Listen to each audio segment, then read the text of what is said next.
The meeting with U.S. President Donald Trump and Ukrainian President Volodymyr Zelenskyy is underway. At stake, the future of Ukraine.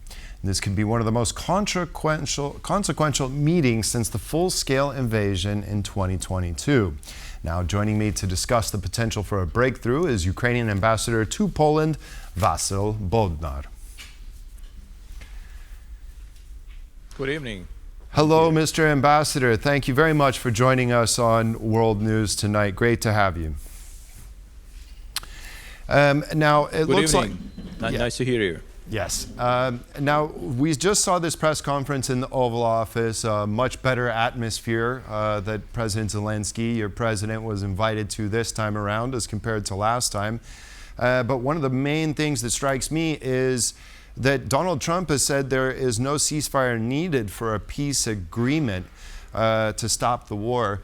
What are your thoughts on that? Is this a breaking news development for you? Are Ukrainians counting on a ceasefire to negotiate this peace deal? Look, the Ukrainians will be the most happiest persons in the world if we would have peace tomorrow. And we are ready for that. So as you might remember, that the Ukrainian side agreed to the proposals of the American side, so to make a ceasefire. It was not our proposal, we just agreed to that, and we have been stuck to that point up until today. So today it will be the discussions, what is the best way to find the way to the peace and how to convince Russians to start talking in a serious way, not just let's say, sending some third-level persons who have no competences and wouldn't like to achieve peace. So I believe that today talks in Washington, D.C. will be very fruitful and will bring sensible results for Ukraine and for the world.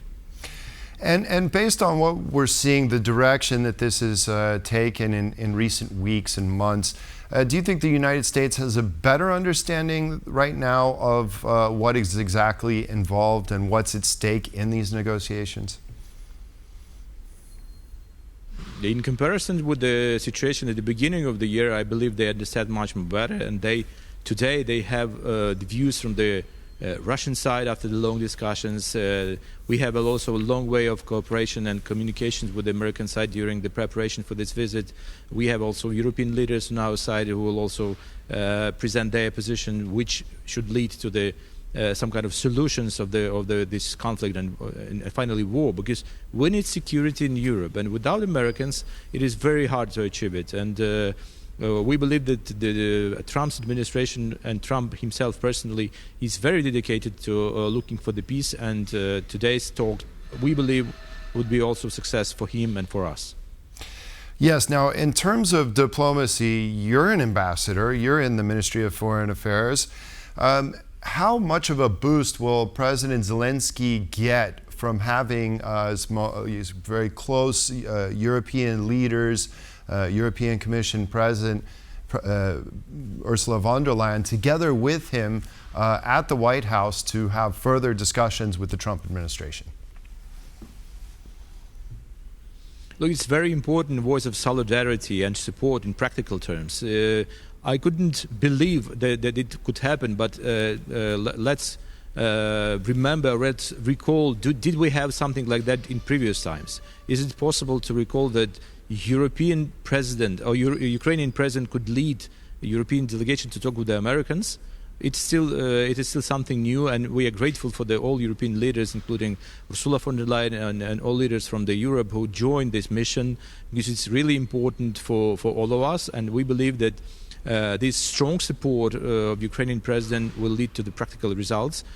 It's not only about the peace, but it's also about support of Ukraine. It's also about reconstruction. It's also about the creating more safe and secure area for the world, and not to be misled by Russians who are traditionally trying to spoil every talks. And even today we have severe attacks on Ukraine during the negotiations, and when we know that the talks should be taken in the White House.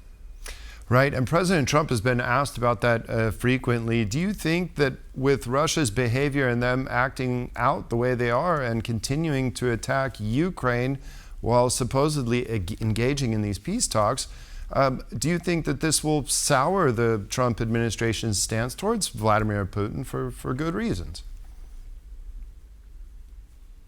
Yes, it's actually natural behavior in the sense when the Russians understand only the force, only understand the strong position, and only understand when they are beaten back. And honestly saying, Ukraine is the only country today who is beating them in the front line. So that's why they are like terrorists attacking the civilian objects and civilian cities. So mostly we are receiving the signals about the attacks on cities and villages, not about the frontline defeats, because they are defeating the front line and the Ukrainian armed forces. So today the problem is that the world look at this war as a protracted conflict, but it's not a conflict. It's a war which is going on, and a number of civilians have been killed due to the activities of the Russian terrorist state. So we need to get a solidarity position, and also to think how to not to allow Russia to spread this conflict into other countries, because we know that it is not about Ukraine. It is not about the control over these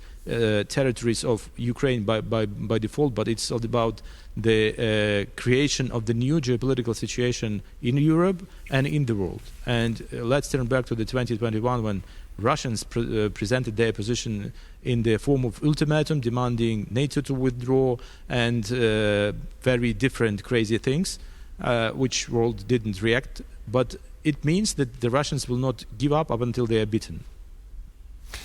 Yes. Now, also major topic for discussion there in Washington are security guarantees for Ukraine.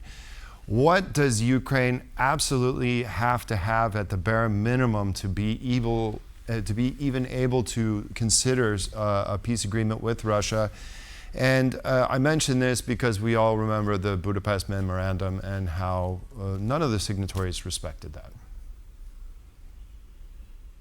Look, we did not need any papers because the papers we had before, they didn't work.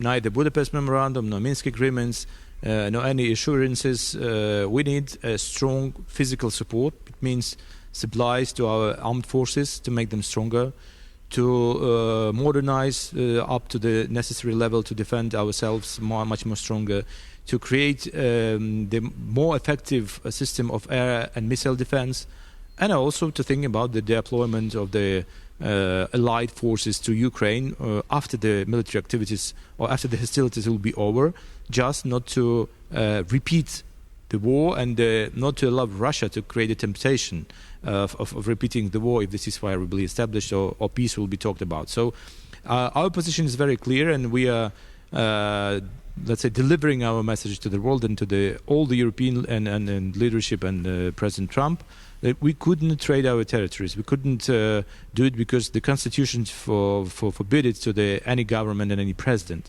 But from the other side, we understand that we need to reach some compromise, and we are ready to discuss it with the American side.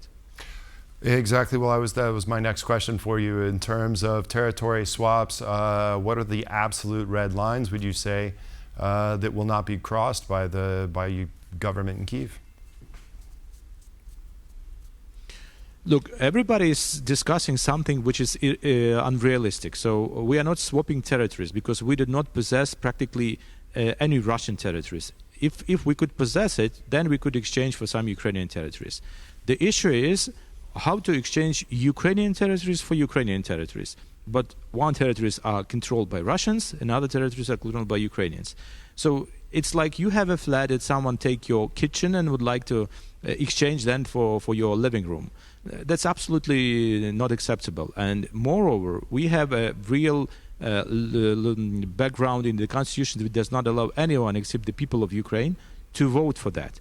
The third story is that we should take into consideration the problem of the internal situation in Ukraine, how the public opinion is reacting to that, how the military forces are reacting to that. And I don't think that Ukrainians in majority or armed forces, I mean the soldiers on the front line, will agree to any concessions of the lands, particularly those territories who are highly fortified and Putin couldn't take over them for the last 11 years.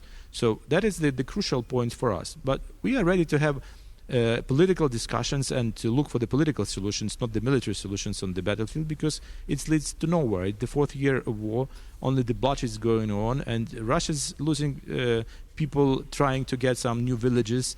Practically in last year they occupied, I don't know, maybe 35-40 kilometers of our territories, but they lost hundreds of thousands of people. So if they would like to lose them more, we will be fighting, because we are defending ourselves. We are defending our right to be independent. We are defending our right to decide how we should develop, and we are deciding our destiny. So that is our solution. But as I told, we are ready to cooperate with the American side on looking for the way to the peace. Okay, Mr. Ambassador, we're almost out of time. I would imagine that your statements on the territorial swaps or the situation also extends to Crimea. Is that correct? Absolutely. Crimea is Ukrainian territory, and there is no other solutions like turn back to Ukraine in diplomatic and the military way. Okay. Ukrainian Ambassador to Poland, Vasyl Bodnar, thank you very much for joining us tonight. And of course, we all are crossing our fingers for the best results in Washington. Thank you, sir. And that concludes this edition of World News Tonight. Thank you all for joining us. Have a great evening, and we'll see you next time. Good night.